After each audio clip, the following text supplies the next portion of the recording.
disseram, vem, vais gostar e vais estudar. Ok, eu vou. E realmente fiquei, uau, onde é que este homem estava que eu não o conhecia? Já devia ter conhecido há mais tempo para dizer que não sofresse tanto durante a minha vida, não é? É verdade. Mas pronto. Isso todo mundo fala. Todo mundo que faz o método CIS, que conhece, né, os livros, um pouco do Paulo Vieira, fala isso. É mesmo. Porque nós fazemos o que fazemos porque não sabemos como fazer diferente. É o que o coach fala, né? Não tem a consciência, né? Do que está acontecendo. Porque quando você tem consciência do padrão das pessoas, por exemplo, você já ia sacar na hora. Ah, ele é muito ciumento, ele está fazendo alguma coisa errada, né? Um exemplo, né? Ou então, eu estou repetindo esse padrão aqui. Eu vim de um relacionamento que já tinha a questão da droga e agora eu estou repetindo o padrão, vou pular fora. Né? Quando a gente tem essa consciência, a gente consegue fazer escolhas conscientes. E quando a gente não tem, a gente faz as escolhas no piloto automático, deixa a vida levar. E depois, quando temos dependências emocionais, também é difícil sair daquele registro. Não é? Porque nós ficamos, como estamos dependentes daquele amor, daquela pessoa, pensamos, eu sem ele não consigo viver. É mau com ele, mas se calhar sem ele é ainda muito pior. E ficamos um bocadinho dependentes daquilo e não conseguimos sair. E depois é a parte manipuladora dele. Porque quando estás a começar a ter a consciência daquilo que está a acontecer e queres sair dali, ele vem e manipula-te. Mas eu gosto muito de ti, tu és a mulher da minha vida, tu não me podes deixar. É um padrão, né? Todo homem que é abusador, ele depois que ele faz alguma coisa, ele culpa a vítima, né? Mas você fez isso, a culpa é sua, você que me deixou nervoso, você que me fez isso, você que me fez aquilo. Depois chora, depois de acusar, chora, é o padrão. Depois chora, se arrepende e promete que nunca mais vai acontecer. E passa um período muito bem. Muito bem. Então, para você ver como que existe mesmo o padrão do abusador. E quando ele me vinha assim, que agredia-me, e depois eu dizia, o que estás a fazer à frente da tua filha? Tu dizes que gostas da tua filha, tu não estás a gostar da tua filha, eu gosto de fazer à frente da tua filha. A culpa é tua, tu é que me fazes fazer isto à frente dela, tu queres que eu seja um monstro para ela. Eu culpava-me sempre. A vítima é sempre a culpada. E aí você passou pelo método CIS, depois disso, qual foi a sua ficha, as fichas que caíram, qual foi o balanço que você fez da sua vida no geral, inclusive desses 2 relacionamentos? Pronto, lá está. Caiu aquelas fichas de que, para já, ter a autorresponsabilidade e ter consciência de que tudo aquilo que aconteceu na minha vida foi por culpa minha, não foi por culpa de mais ninguém. Foram as escolhas que eu fiz, foram os passos que eu dei e percebi que, para já, em relação aos meus pais, eu percebi que eles deram o melhor que eles puderam dar e que eles também eram vítimas de outras vítimas. E podiam ter uma maneira, não existe a maneira certa nem a maneira errada, cada qual tem a sua maneira, mas se eles agiam desta maneira é porque receberam também dessa maneira e era só aquilo que eles conheciam, não podiam dar mais. É uma coisa que me disseram que ficou guardada para mim foi tipo, tu gostas muito de maçãs, mas aquela pessoa só te consegue dar morangos. Então tu tens que aceitar os morangos que a pessoa te dá. Ninguém pode dar aquilo que não tem. Que não tem, exatamente. Então é muito isso. Então eu comecei a respeitar mais os meus pais a partir daí, a percebê-los melhor. Não tenho que aceitar tudo o que eles fazem, nem tenho que. Mas respeitar. É por aí, é mesmo. É honrar mesmo, né? Honrar é colocá-los no lugar de honra, sabendo que eles são seus pais, são os responsáveis pela sua vida, né? Foram portais para você ter uma vida hoje. E não significa concordar 100% com tudo, mas saber falar e não entrar em atrito, porque não prospera, né? O filho que não honra o pai e a mãe não prospera. Isso foi outra ficha que eu fiquei assim, tipo, uau, como é que isto é possível? Como é que uma coisa está ligada com a outra, não é? como é que pode? E é mesmo, nós quando começamos a ter a consciência disso, que quem não honra o pai e a mãe não prospera na vida, nós queremos mudar isso, não é? Nós queremos ser alguém na vida, nós queremos ter uma vida abundante em todas as áreas da nossa vida, não é? Então aí comecei a mudar realmente o meu relacionamento com os meus pais. E eu percebi uma coisa, ao mudar, eles mudaram também. Ah, sim. É porque quando a gente muda, tudo muda. Porque ninguém muda ninguém. Mas se nós mudarmos a nossa maneira de ser, de lidar com o outro, ele também vai mudar connosco. Com certeza. E tem gente que fala assim, mas como que eu vou honrar o meu pai que eu nem conheço, ou o meu pai que me abandonou? Eu sou exemplo de um pai que abandonou, eu não tenho nem o nome do meu pai na minha certidão de nascimento, nos meus documentos, mas o dia que eu consegui, através da constelação familiar, olha que eu sou cristã desde pequenininha e sempre ouvi que deve-se honrar pai e mãe, criei meu filho assim, mas foi na constelação familiar que eu fiz uma sessão que eu entendi a importância de honrar o meu pai, independente de quem ele foi. Ele tinha que ter o lugar dele de pai, de honra de quem me deu a vida. Então, isso fez toda a diferença também para a minha vida a partir desse momento. Então, quer dizer, é um princípio bíblico, é um princípio que está dentro da ciência, né? Você vê como que a Bíblia é de uma sabedoria milenar que hoje em dia o que estudam os filósofos e qualquer outra pessoa que fala já existe na Bíblia, né? Eu também tenho essa particularidade, é que eu tenho um pai que eu sempre conheci, não é o meu pai biológico. A minha mãe namorou com um homem que engravidou dele e quando soube que estava grávida, indicou-lhe e ele desapareceu. Eu só descobri isso mais tarde e foi pela minha irmã do meio e de uma maneira assim muito cruel. Uma discussão nossa e ela disse, tu não és minha irmã, tu não és filho do meu pai. Fiquei. Porque foi uma conversa que ela ouviu de conversas de adultos. E então ela depois disse-me isso. Eu depois perguntei à minha mãe e ela contou-me que sim, que era verdade. E depois uma pessoa quando começa a estudar isto, quando começa a fazer o método e fazer a formação em coach, percebe que tudo começa na nossa identidade. E começaram a vir outras fichas que eu para me sentir pertencente, para me sentir aceite, eu tinha que fazer, era mesmo o meu fazer, eu tinha que ser aceite para aquilo que eu fazia, eu tinha que ser boazinha, e tinha que ser quieta, calada, para gostar em mim, porque o meu pai bastava abrir os olhos para eu me encolher e ficar sossegada, e tinha que ser assim, e eu tinha que me portar assim, que é para ele gostar de mim. E eu acho que isso já vem do lado mesmo desde a barriga, né? Desde o ventre, né? Que você foi rejeitada. Como eu também fui rejeitada e. Parece que nós já sabemos isso inconscientemente. De forma inconsciente. E aí o maior, é o que a Camila Vieira fala, né? Que o maior medo do ser humano é ser rejeitado. De todos, 100% da humanidade tem medo de ser rejeitada. Então a gente fala assim, eu não tenho medo de ser rejeitada. Tem sim. E pode ver que faz coisas para que seja aceito seja dentro de casa, seja dentro do trabalho. Qualquer situação na sociedade faz alguma coisa para ser aceito. É verdade. E depois quando nós começamos a conhecermos, nós como somos e a fazer mesmo tudo aquilo que nós somos, começamos a aceitar exatamente como somos, não temos que agradar toda a gente. E está tudo bem, não é? E aí a gente está entrando dentro do que você escreveu no seu livro, né?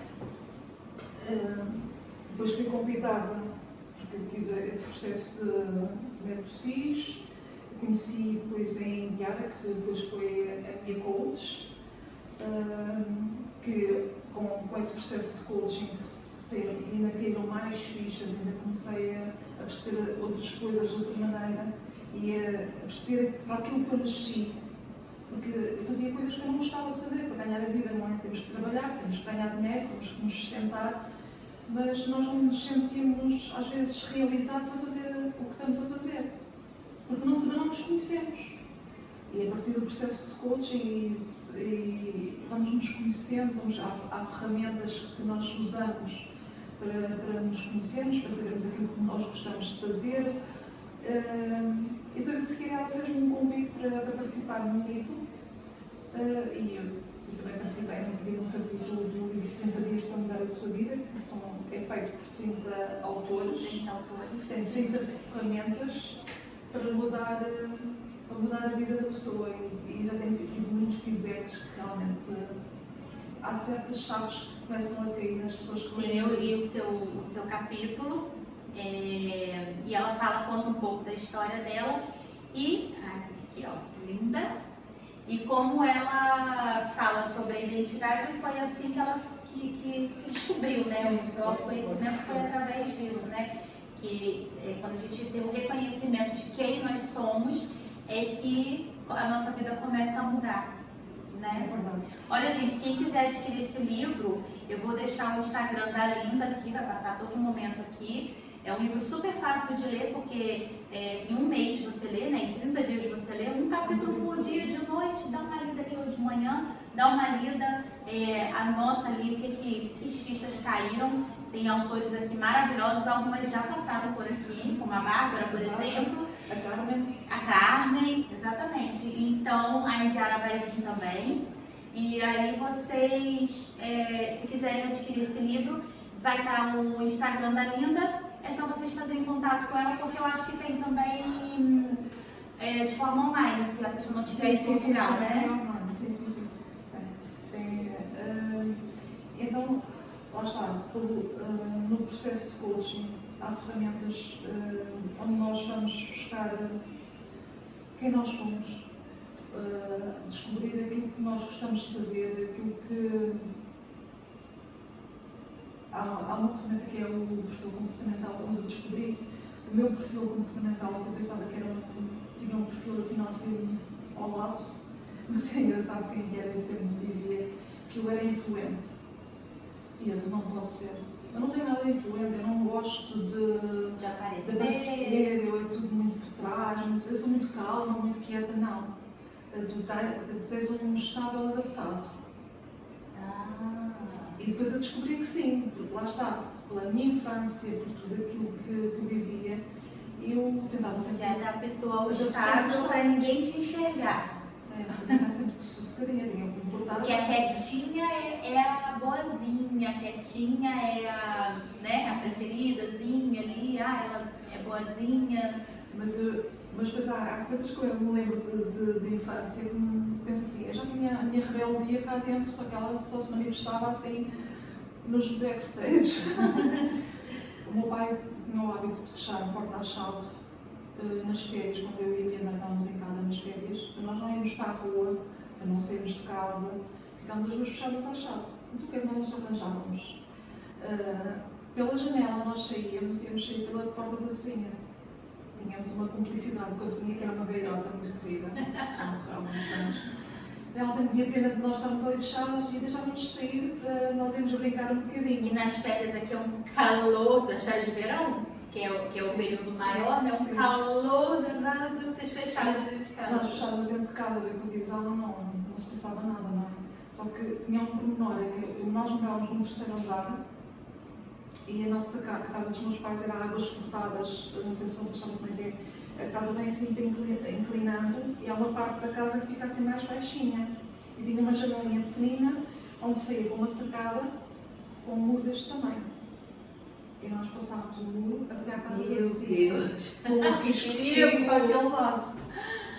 Sim, nós tínhamos para aí 9, 10 anos. Olha! Fazíamos isso. Porque a vizinha era velhota, era irresponsável, coitada. Os meus pais virem isso agora, vão ficar a saber o que acontecia.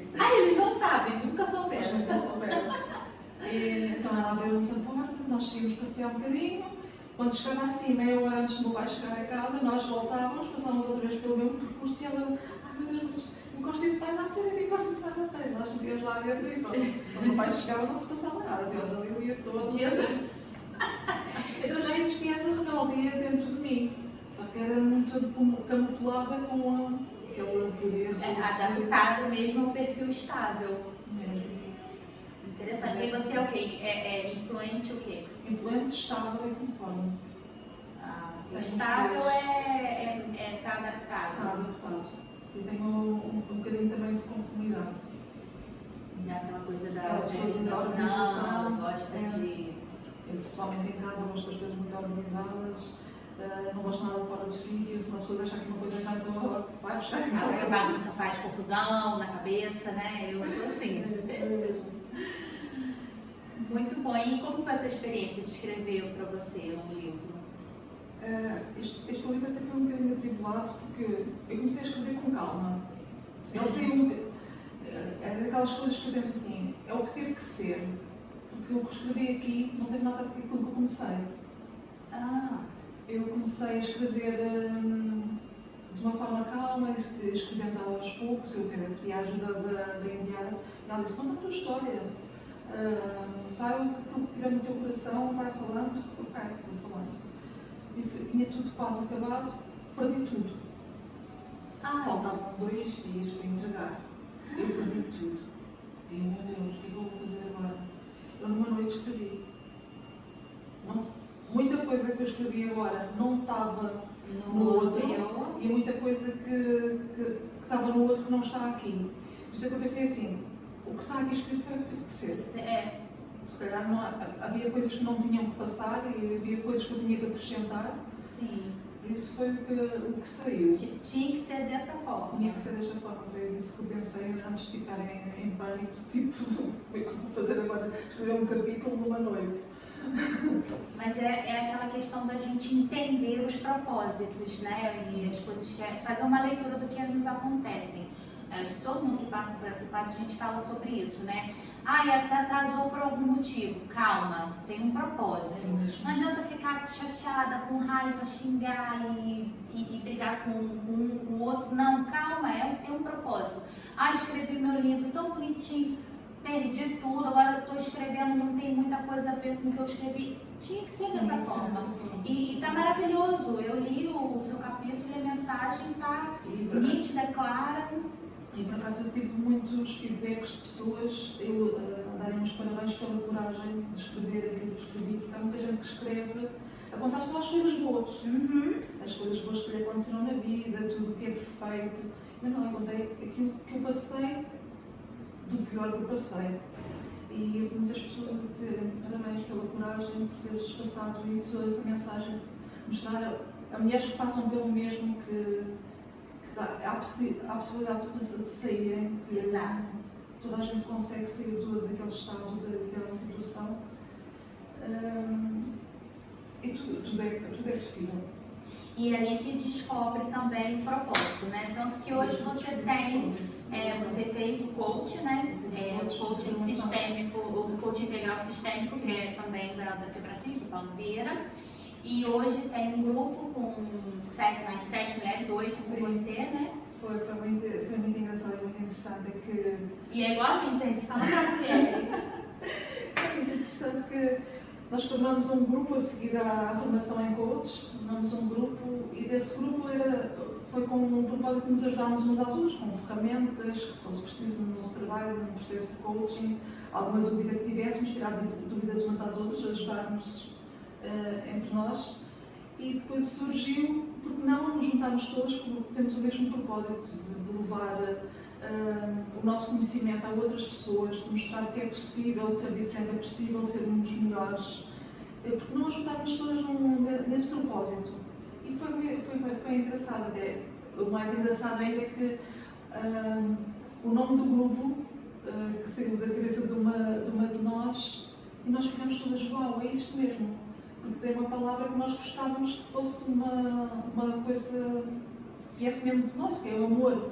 Então veio o nome Reprograme-se, que vem com o ama-se. Nossa! Foi muito bom.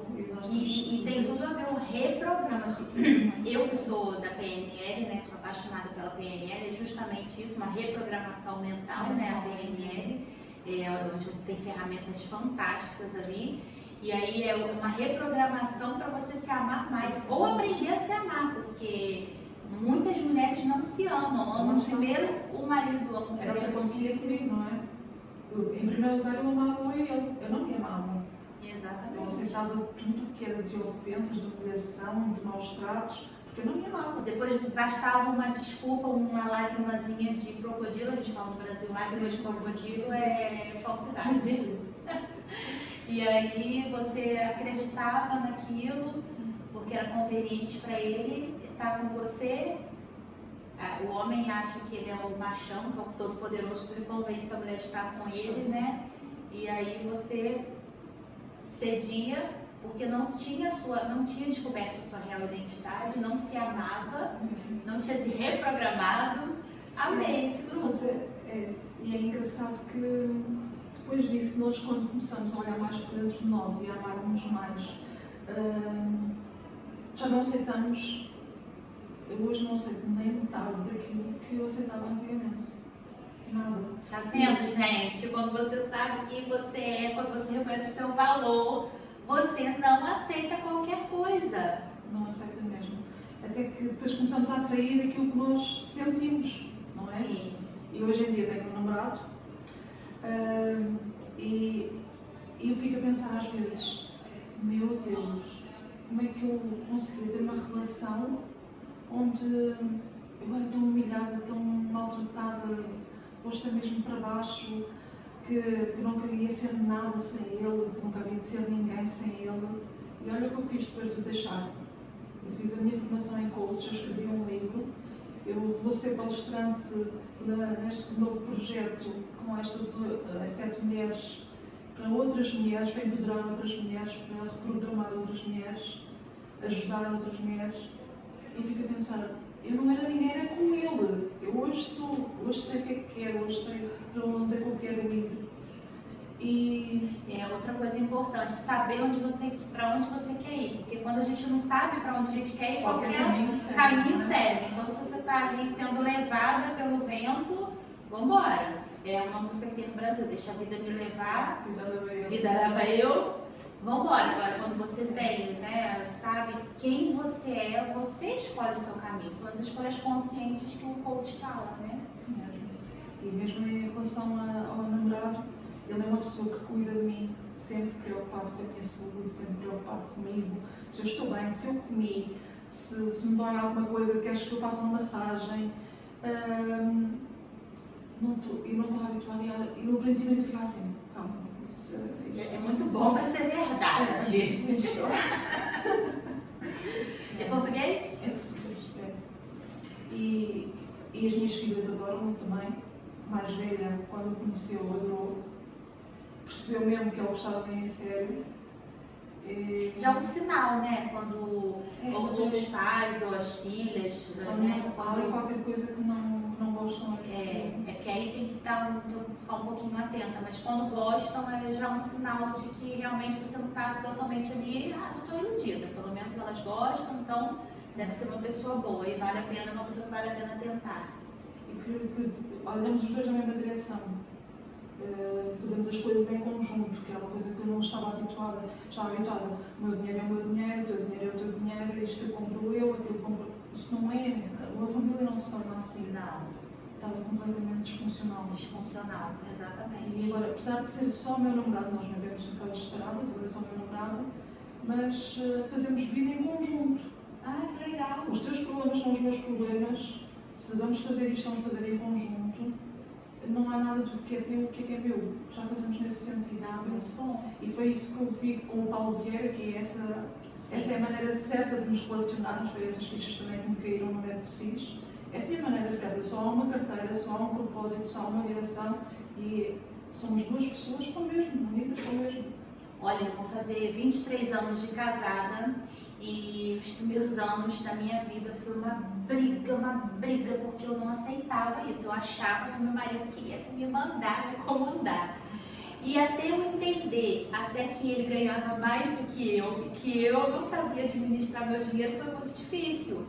E depois, a partir do momento que eu consegui colocar ali, né, uma carteira só, porque, gente, ele colocava o dinheiro dentro de casa, onde eu lia, onde comprava roupa, eu comprava, todo mundo comprava, vai passear todo mundo junto, não faz sentido. Hoje na minha cabeça eu fico, gente, mas não faz sentido mesmo o dinheiro ser separado. Não tem nexo, mas é difícil para uma mulher, quando ela vem de uma família disfuncional, porque minha mãe me criou praticamente sozinha, então ela era o homem da casa também, então a minha família já tem um pouco disso, né, da mulher ser mais, o lado masculino da nossa família é um pouco mais aflorado, e a gente tem que tomar muito cuidado com isso. E também eu era independente, né, trabalhei, sempre estudei, e ter essa coisa assim foi bem difícil, mas depois que eu entendi isso, meu casamento mudou da água para o vinho, porque infelizmente o dinheiro ele é uma das causas de briga e separação em muitas famílias, porque assim, é um mal necessário, o dinheiro não é mal, o dinheiro é bom, o que é mal é o amor que as pessoas têm pelo dinheiro, e a Bíblia fala sobre isso, o amor que as pessoas têm pelo dinheiro que é ruim. Agora, o dinheiro é bom, o dinheiro proporciona aquilo que a gente quer. Eu posso proporcionar algo bom para minha família através do dinheiro. Exato. Há muita gente que diz, as pessoas quando têm dinheiro sobem-se o poder à cabeça e os ricos que são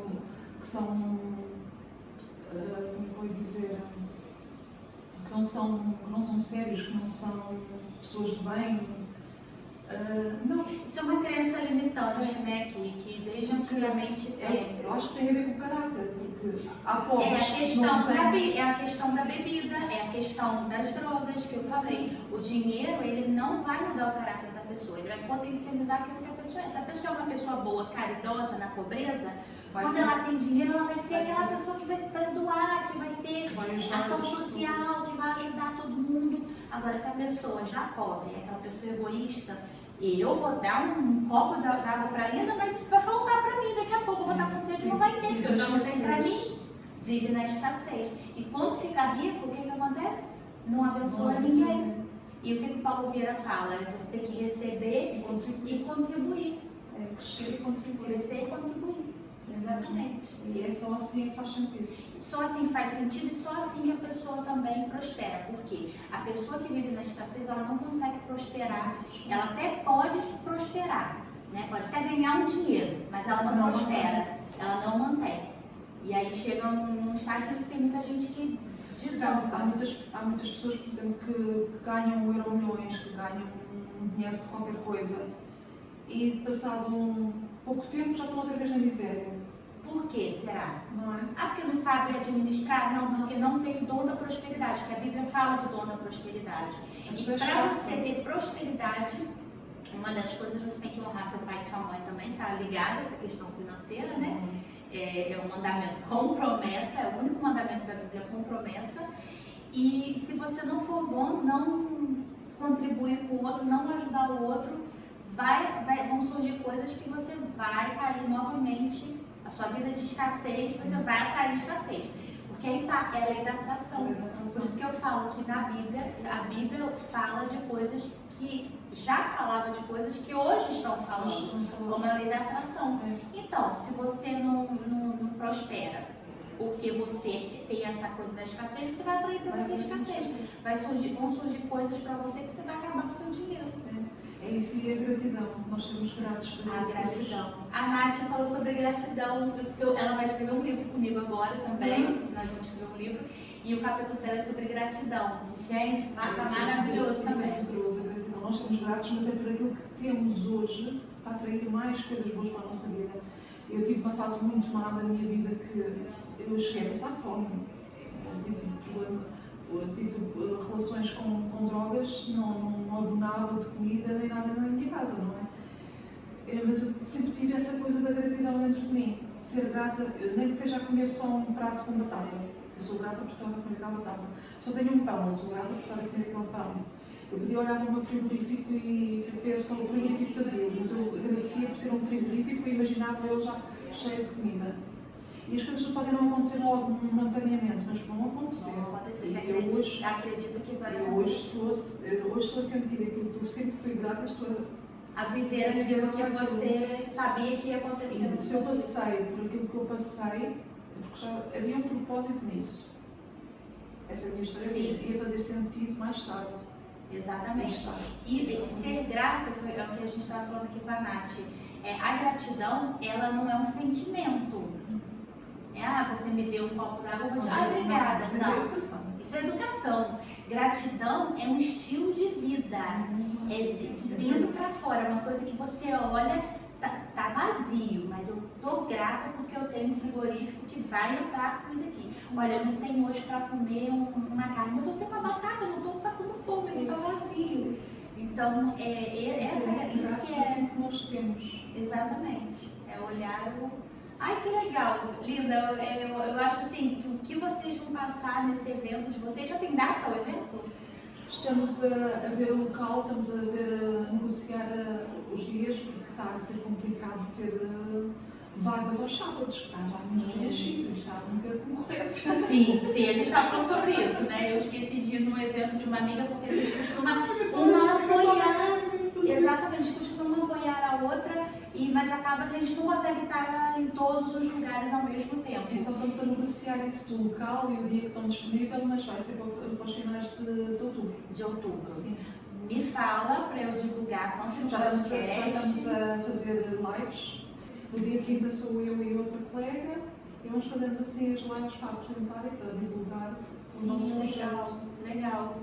Eu quero apoiar, nós somos apoiadoras, é o que a gente fala aqui, porque que eu escolhi, não é que eu escolhi, né?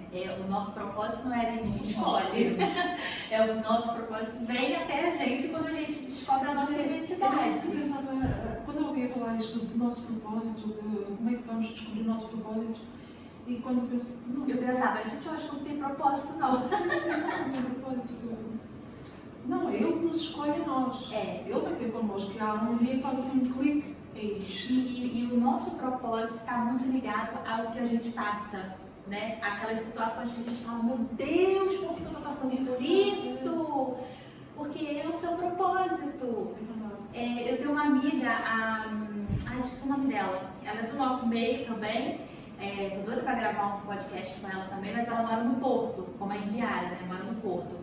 E ela hoje, o propósito dela é falar para casais, ela dá formação para casais, e olha que ela não atende só as mulheres, tem muitos homens também que procuram para recuperar o casamento. Sim. Já tá tendo essa mudança. E ela tem um histórico de que ela quase separou do marido por conta de uma traição. Então, olha o processo que ela passou, uma traição, quase separação, perdão, né? Para hoje ela conseguir falar para os outros casais. Cara, é fantástico. Você pode ver que está sempre ligado ao que a gente passou. Eu acho isso lindo, quando o nosso propósito chega pra gente. Para você conhecer o seu propósito, você tem que passar por uma sessão de coaching, gente. Não tem como. Você tem que se autoconhecer e passar pela sessão de coaching que vem logo assim, ó. Tem gente que logo as fichas todas a cair e começa logo nós a conhecermos coisas que desconhecíamos de nós próprios. Não, mas eu não era assim. Mas eu sou assim. Mas eu gosto disto. Eu gosto disto. No final. Exatamente. Olina, outra pergunta que eu achei fantástica, porque assim, como a gente vê muita diferença, né, dos brasileiros para os portugueses.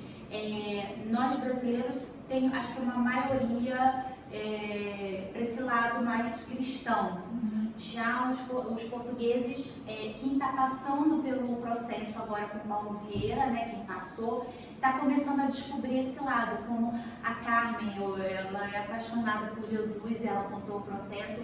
Aconteceu isso com você também? Você não tinha o lado, não conhecia Jesus, não tinha esse lado? Eu sou batizada e tenho a primeira comunhão. Sim, aqui vocês são muito católicos. Sim.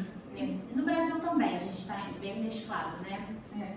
Nós somos católicos, mas lá está. Eu sempre dizia, eu sou católica, mas não praticante. Mas isso não existe. Católico não praticante. Então, mas eu não era muito de ir à igreja, não tinha essa relação com Deus, nunca me foi assim incutido isso. Naqueles momentos de desespero, assim, você nunca fez uma oração, sabia fazer ou... Não. Eu falava mais para, tipo, pedia ajuda, mas não era aquela ligação. Eu até entendo que eu sou uma pessoa muito sortuda e e Deus está sempre comigo. Isso foi sempre Deus Na sua vida. na minha Porque vida. você já foi escolhida. Porque aquilo que eu passei são mesmo Deus na minha vida. Houve muita coisa que eu me livrei. Eu até tive um episódio que eu podia hoje não estar aqui. Lá está, porque como o pai da minha filha mais nova, como tinha essa coisa da obsessão, de não querer deixar sozinho, uma altura que eu não trabalhava, porque eu estava grávida, quando eu estive grávida da minha Lara, eu não estava a trabalhar, então eu estava em casa e ele queria que eu fosse sempre com ele trabalhar, porque ele era distribuidor de uma empresa que distribuía pão e essas coisas assim. Então ele tinha a carrinha dele, que é uma Eu fazia a van, distribuição. e ele queria que você estivesse sempre com Eu ele. queria que eu fosse com ele. E houve um dia que eu não me sentia nada bem, estava mesmo indisposta, não queria ir. E ele insistia, vem comigo, não, eu hoje vou ficar aqui, deixa-me ficar sossegada, eu hoje não estou bem. E nesse dia ele teve um acidente. Ele entrou na via da autoestrada a olhar para ver se podia andar, ele acelerou e o da frente parou porque um cão atravessou a estrada. E essa carrinha que parou à frente tinha uns ferros saídos, ele enfaixou-se e o banco de pendura ficou com esses ferros todos espetados. O banco do carona, no caso, que você estaria sentada. Se eu tivesse ido com ele. Meu Deus! Ele até ficou com um arranhão aqui, porque o ferro passou-lhe aqui, ele ficou assim entalado, ele desviou-se, ficou assim com um arranhão. Se você tinha entrado aqui assim, Eu você. não estava cá. Meu Deus, linda! Que testemunho! Isso é um testemunho lindo! Por isso eu digo, só Deus Só Deus! que me livrou desse dia, que tinha que me deixar indisposta para eu não ir com ele nesse dia. E como que foi assim? Quando que você caiu sua ficha de que isso foi livramento? Você falou assim, nossa, então aquele dia foi Deus que. Quando ele entra em casa, que eu vejo que ele está arranhado, eu, o que é que se passou na tua cara? Fui eu que tive um acidente e ele mesmo próprio me disse, ainda bem que não foste comigo, não estavas cá hoje. Sim, mas naquela altura você reconheceu que foi Deus mesmo? Não, naquela altura eu fiquei assim mesmo, pensei que Foi era só. uma instituição que não tinha que ir, mas é engraçado, porque eu tenho uma memória que eu estava indisposta, não quis ir, mas assim que ele foi embora parece que me passou. Eu tenho assim uma certa memória disso. Tipo, já andei bem no resto do dia, já tenho bem. Podia ter ido. Se calhar deve ter pensado, se calhar podia ter ido. Mas não, e realmente foi isso. Sim, aí quando ele chegou em casa você ficou assim, nossa, que sorte, não associou a Deus, porque não tinha essa coisa ainda de Deus. Não tinha essa coisa de Deus, não. E qual momento, depois do método CIS, que você lembrou desse episódio? Lembrei desse episódio, sim. E foi muito engraçado porque já no método CIS eu comecei a pensar que tinha que mudar essa minha maneira de lidar com Deus. Que é o pilar espiritual. O pilar espiritual que nós temos que levar para que tudo funcione na nossa vida, porque nós somos sistémicos, todas as áreas da nossa vida têm que estar em harmonia. Então eu queria levar muito esse pilar espiritual. Mas na formação em coaching também houve uma cena que havia lá uma colega que também não era muito ligada a Deus, mas que toda a vida pertenceu à igreja, porque ia com a avó e cantava no coro, mas ela não se sentia nada pertencente a Deus. E ela foi ter com uma colega que fazia muito isso, pertencia em coros e assim, e tinha uma maneira de falar que eu ficava assim, como é que ela pode falar assim de Deus e assim uma coisa como se fosse a melhor coisa do mundo? E eu pensei, eu também quero sentir isso. Eu quero ter essa conexão para sentir isso. E essa minha colega foi pedir-lhe para ela fazer uma oração para ela que queria se aproximar de Deus. E ela veio ficar comigo. E ela disse, olha, a Catarina vai ter comigo, eu pedi-me para eu abençoá-la e para eu para fazer com que ela tenha essa conexão com Deus. Eu também quero. Eu também quero isso. Assim, ela, sério? Então fomos depois chamadas ao palco, aquelas pessoas que queriam aceitar Jesus no coração, queriam aceitar Deus, foram ao palco. E foi um momento tão lindo. Eu chorei do princípio ao fim, eu chorei. E senti depois uma paz e uma conexão mesmo. E a partir daí começou a fazer sentido todos os dias, de manhã, tirar aquele momento com Deus, fazer as minhas orações. A primeira coisa que eu faço quando acordo, bom dia Deus, bom dia, acordei, obrigado por mais um dia, agradecer e ter aquela conexão e ler a Bíblia, ler um trechos da Bíblia. Legal. Agora também estou a ler o devocional Forte, também estou a gostar muito, estou no meu quarto dia, que todos os dias tem um capítulo também. É tão importante, né? Começar o dia. Se você precisa acordar às 8 da manhã, acorda às 7 para fazer o seu devocional. Acorda às 7 para você ter seu momento com Deus, que faz toda a diferença. Toda a diferença. Eu acompanho um bispo no YouTube, qualquer dia eu vou mandar para você, que ele fala assim: quem começa o dia orando, termina o dia agradecendo. Gente, e essa frase é a frase. Porque quando você começa. E aí tá, que fala da lei da atração, que fala tudo. Quando você começa o dia mal, você vai atrair só coisas ruins. Quando você começa o dia bem, você vai atrair só coisas boas. É engraçado que ontem o meu namorado teve um pequeno acidente ele foi tirar o carro de um colega e ao fazer marcha atrás, partiu o vidro do carro atrás. Não viu um ferro que lá estava saliente, partiu mesmo o vidro do carro. Ele liga: se isto acontecesse, o que tu fazias? Agradece. Agradece por isso ter acontecido. Isso aconteceu por foi algum propósito que teve para acontecer isso. E não fiques triste. Continua, está tudo bem. Ele: ok, vou fazer isso. E descobriu, correu bem. Afinal, o colega tinha seguro contra todos os riscos e pagava o vidro. Ele disse logo: não me preocupes com isso, se foi um acidente, está tudo bem.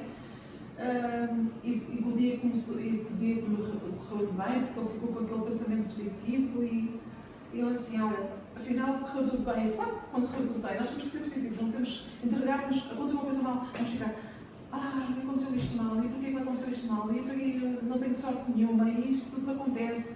Não. É tudo de acordo com como a gente vai interpretar aquela situação. Nós ficamos naquela vibração, vamos atrair mais coisas más a seguir, mais coisas más a seguir. Exato, porque tem uma frase que diz que nós não conseguimos ter domínio do que vai nos acontecer ou do que nos acontece, mas nós temos domínio de como vamos agir em cima daquela situação.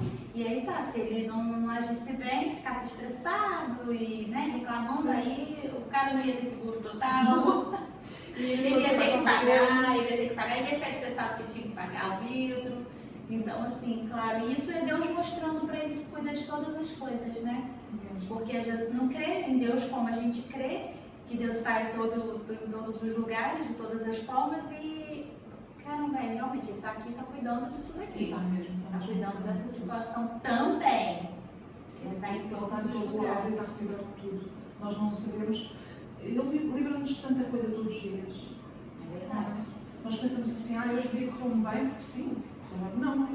Se tu não saíste de casa às 7h05, todos os dias sais às 7h05, mas naquele dia atrasaste, saíste às 7h10, ele livrou-te de qualquer coisa. Com certeza. E acreditar nisso faz todo sentido e toda a diferença. Toda a diferença. Ele está sempre presente em nós. E foi a melhor coisa que eu pude fazer, foi tomar essa decisão de estar mais próxima a ele. E assim mesmo, legal. Às vezes consigo estar sozinha em casa e estar assim uma conversa com ele mentalmente, estou a ter uma conversa com ele, ou às vezes estou a falar sozinha e estou a agradecer, estou a pedir, eu falo e brigo, né? Às vezes. Eu tenho uma amiga que fala que ela fala assim: é uma filha muito rebelde. Não, ele sabe que eu sou filha dele e eu posso falar, porque como eu não tive pai, a figura paterna, e eu sempre senti o carinho dele, o cuidado de Deus na minha vida, então eu tenho ele como pai mesmo. E às vezes eu fico e falo assim: olha, eu quero tal coisa, meu pai vai me dar. Meu pai vai me dar, pode deixar, daqui a pouco meu pai me dá. E quando eu olho para a minha vida, como ela deveria ser aos olhos humanos, eu falo: que maravilha ter esse pai, não é para qualquer um. Ainda bem que eu não tive esse pai na terra, porque é falho. E o meu pai, que cuida dos órfãos, das viúvas, ele consegue tudo, ele faz tudo de mais perfeito. E é muito bom. Ele é perfeito, nós somos à semelhança dele. Eu acho muito legal ver que os portugueses estão reconhecendo. Acho que a gente está numa nova era. Coisas que eu reconheço, que eu vejo muito.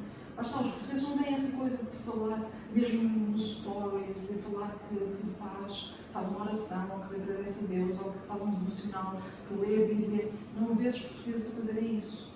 Eu comecei a fazer isso e começaram a dizer: não devias fazer isso.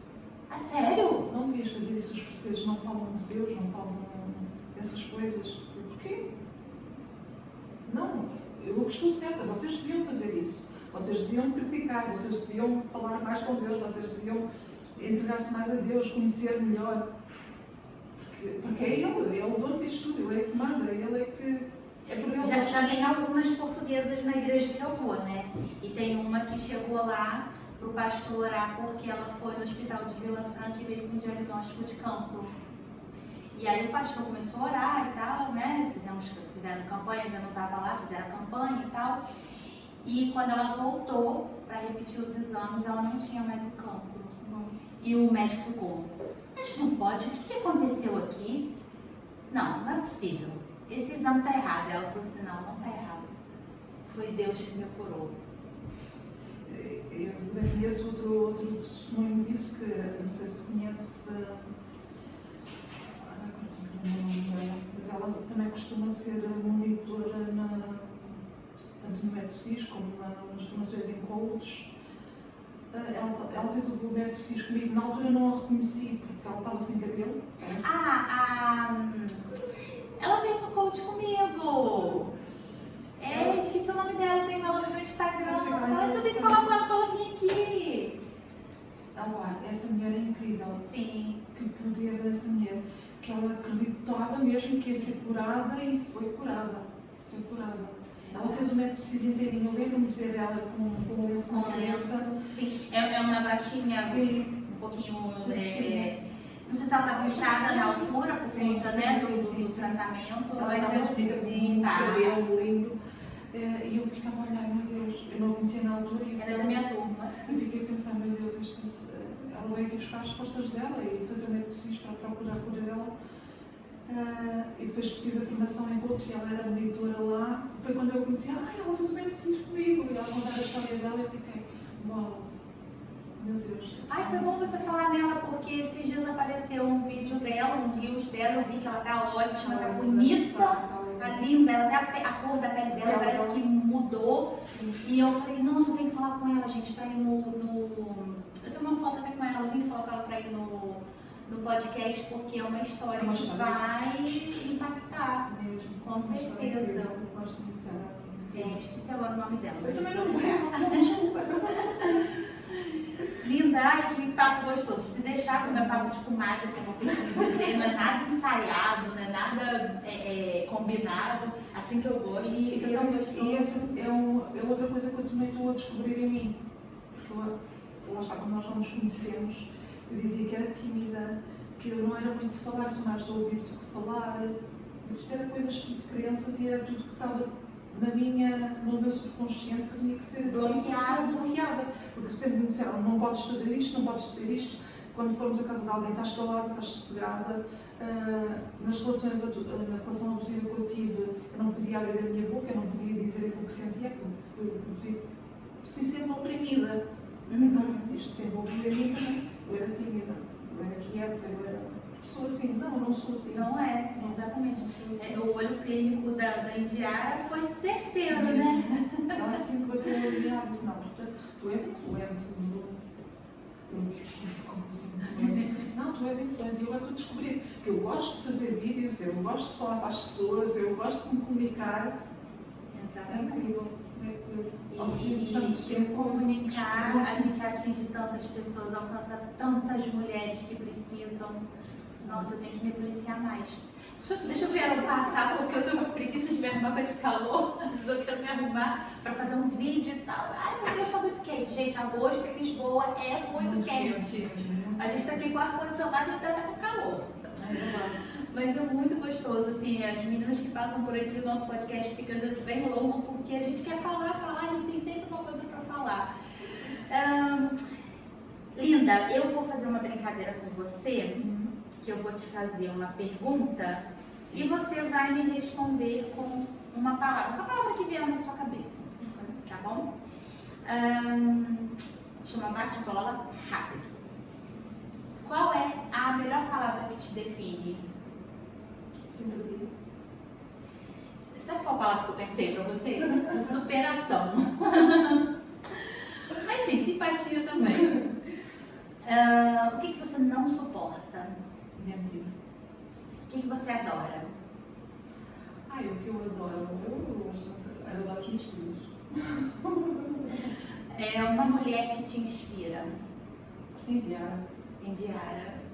Olha aí, Indiara! Ela sabe disso, eu ontem disse isso. Vou dedicar esse pó de maravilha a ela. A sua maior realização? Fazer formação em coach. Um sonho? Ilustrar para muitas mulheres e mudar a vida de muitas mulheres. Um dia vamos palestrar juntas ainda. Um medo? De bloquear em público. Não vai bloquear em público. Ainda é aquela coisa que ainda não está desbloqueada totalmente, esse medo.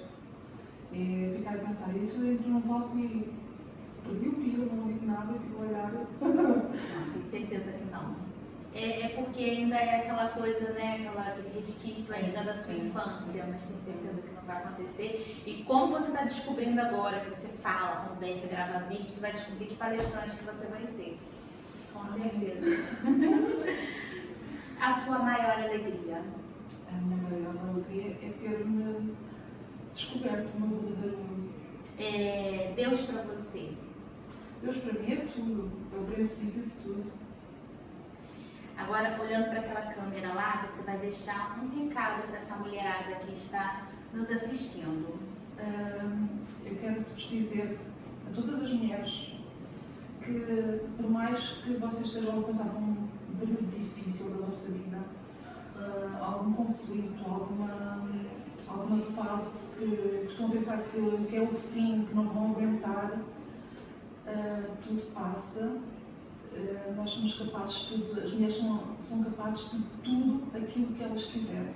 Nós temos o poder dentro de nós e quando nós começamos a conhecer-nos, vamos ver que realmente nós conseguimos tudo. Nós vamos ultrapassar tudo e realizar-nos.